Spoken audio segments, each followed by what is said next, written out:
Γεια σας, καλώς ήρθατε στο κανάλι μου. Πάμε σήμερα να φτιάξουμε κυριακάτικο φαγητό. Μοσχαράκι γιουβέτσι, έτσι με κρυθαράκι, που θα μείνει σπυρωτό και δεν θα σας λασπώνει. Μην ξεχνάτε να κάνετε κοινοποίηση στο βίντεό μου, να κάνετε γραφούλα στο κανάλι μου, ό,τι θέλετε να έρθετε στις ομάδες μας μαγειρικές απολαύσεις και Γιώργο Ζόλης μαγειρικές απολαύσεις. Γράψτε μου ένα σχόλιο από που με βλέπετε ή αφήστε μου μια καρδούλα γιατί με βοηθάτε πολύ με αυτό. Και τώρα πάμε να σας δείξω την εκτέλεση και τα υλικά. Εδώ έχω 1 κιλό μοσχάρι, έτσι εγώ έχω επιλέξει σήμερα να πάρω ποντίκι. Θα το κόψω σε πιο μικρά κομμάτια. Θα βράσει πιο γρήγορα έτσι.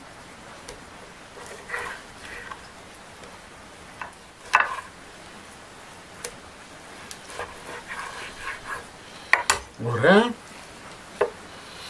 Πάμε τώρα να ξεκινήσουμε τη διαδικασία, αφού κόψαμε το μοσχάρι μας. Πάμε να ξεκινήσουμε. Στο τηγάνι θα βάλουμε ελαιόλαδο να καλύψουμε τον πάτο του τηγανιού.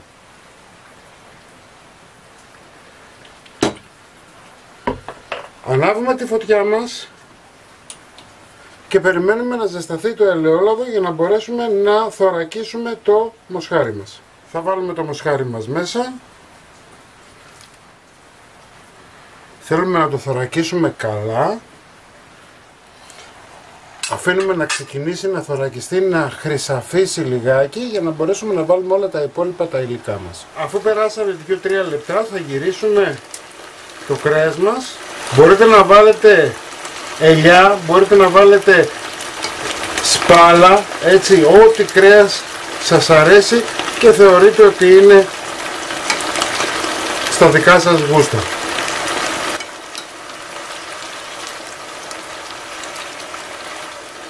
Το αφήνουμε να θωρακιστεί άλλα 4 με 5 λεπτά και από αυτή την πλευρά. Αφού θωρακίστηκε το κρέας μας, θα βάλουμε 2 κρεμμύδια ψιλοκομμένα. Εγώ βάζω πάντα στο μοσχαράκι με το κρυθαράκι, βάζω πάντα και 1 με 2 πιπεριές γλυκές φλωρίνης. Του δίνει γλύκα και νοστιμιά. Πιπέρι, μπορείτε να το βάλετε τώρα, αλάτι δεν θα μου βάλετε.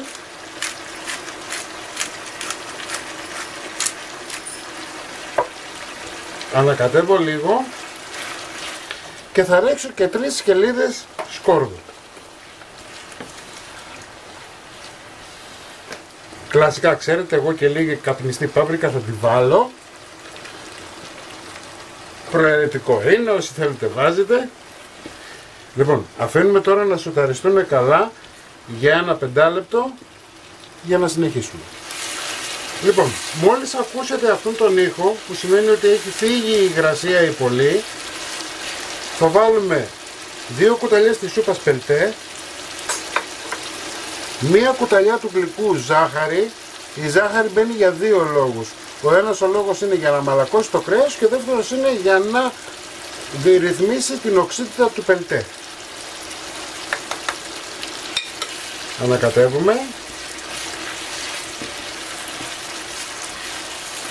Και αφήνουμε τώρα το φαγητό μας να μελώσει. Θα βάλω 2 φύλλα δάφνης. Αυτό είναι στη δική σας την κρίση. Μπορείτε να βάλετε μπαχάρι, μπορείτε να βάλετε κανέλα, μπορείτε να βάλετε δάφνη. Είναι ανάλογα τα γούστα που θέλει η οικογένειά σας και αυτά που έχετε μάθει να μαγειρεύετε. Εγώ προτιμώ να βάλω 2 φυλλαράκια δάφνης. Μην βάζετε ποτέ πάνω από 2-3 φύλλα, γιατί μετά από 3 φύλλα, δηλαδή αν βάλετε 4-5 φύλλα, η δάφνη γίνεται τοξική. Έτσι, μη στέλνετε κανέναν στο νοσοκομείο. Όχι μόνο να μαγειρεύουμε, αλλά να εξηγούμε κιόλας κάποια πράγματα που μπορεί να μην τα ξέρετε. Λοιπόν, αφήνουμε να μελώσει καλά. Σε αυτό το σημείο θα σβήσω με μισό ποτήρι κρασί. Έτσι, είναι προαιρετικό όμως. Μπορείτε να μην το βάλετε καθόλου.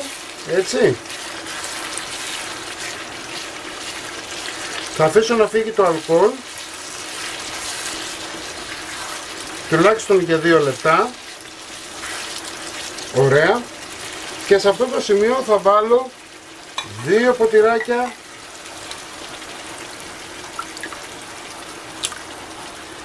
χυμού ντομάτας. Θα συμπληρώσω με νερό καυτό.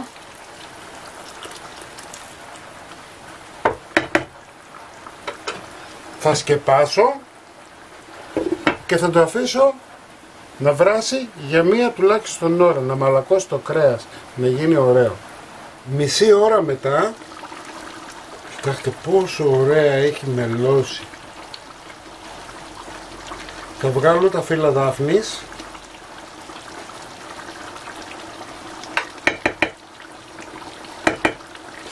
Θα προσθέσω αλάτι τώρα.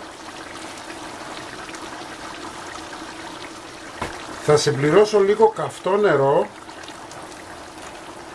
γιατί θέλουμε να βράσει, να μαλακώσει το κρέας. Θα ανακατέψουμε λίγο. Ωραία. Σκεπάζουμε και αφήνουμε τώρα να βράσει το κρέας μας μέχρι να μαλακώσει αρκετά. Λοιπόν, το φαγητό μας είναι έτοιμο. Σε αυτό το σημείο θα ρίξουμε ένα φλιτζάνι κρυθαράκι. Εμένα η κατσαρόλα μου μπορεί να μπει στο φούρνο. Εάν θέλετε εσείς να το βάλετε στο φούρνο, αναγκαστικά θα πρέπει να το βάλετε σε κάποιο πυρέξ. Θα συμπληρώσω 2 ποτήρια νερό. Προτιμούμε να είναι καυτό.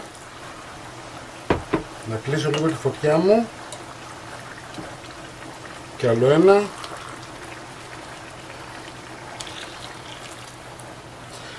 Η αναλογία κανονικά είναι 3 φλιτζάνια, όμως έχει μέσα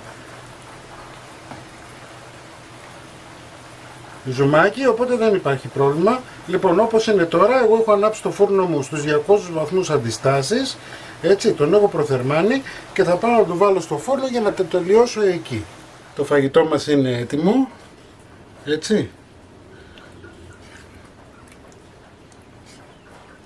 Αυτό που έχετε να κάνετε τώρα είναι να το σκεπάσετε και να το αφήσετε ένα δεκάλεπτο να φουσκώσει το κρυθαράκι, να μελώσει, να γίνει ωραίο.